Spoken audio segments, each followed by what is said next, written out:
Bonjour, aujourd'hui, dans le cadre de la compétence D21 du C2I, je vais vous montrer comment effacer votre historique de navigation, d'abord manuellement, puis de manière un peu plus automatisée à l'aide d'une extension.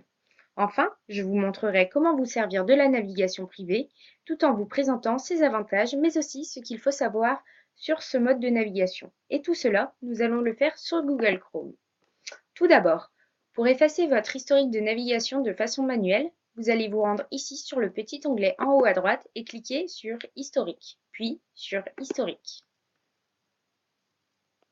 Une fois que c'est fait, vous allez cliquer sur Effacer les données de navigation. Vous arriverez ici.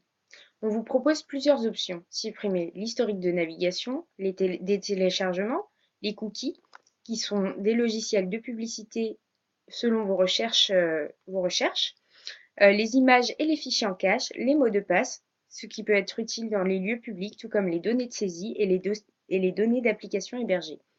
Pour mon cas, c'est mon ordinateur personnel, donc je n'en ai pas besoin. Vous cliquez ensuite sur Effacer les données de navigation. Pour une extension un petit peu plus automatisée, donc ici on peut voir que donc il n'y a plus rien dans mon historique. Donc comme je le disais, pour quelque chose de plus automatisé, je vous conseille d'aller sur le Web Store et de chercher pour Click and Clean. Vous l'installez. Une fois que c'est fait, donc ici, en cliquant sur Ajouter à Chrome, un petit C va apparaître. Il va vous permettre en un seul clic d'effacer les données privées, de voir votre historique. Donc ici, on pourra voir que du coup, vu que j'ai effacé les données privées, il n'y a plus rien. Vous pouvez également effacer les cookies, comme ceci. Vous cliquez sur Supprimer. Il vous permet plein d'autres choses, par exemple de passer au mode de navigation privée en un seul clic. En parlant de la navigation privée, si vous voulez le faire manuellement, vous cliquez ici, Nouvelle fenêtre de navigation privée. Alors, la navigation privée permet de ne rien laisser sur votre historique de votre navigateur.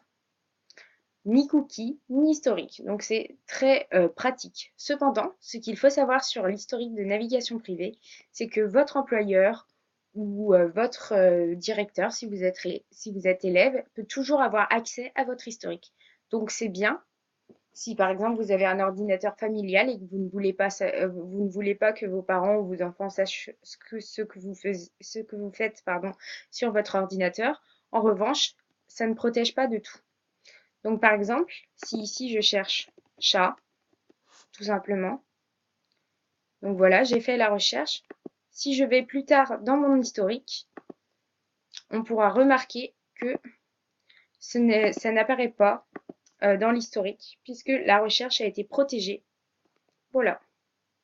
Donc j'espère que cette vidéo vous a plu. Au revoir.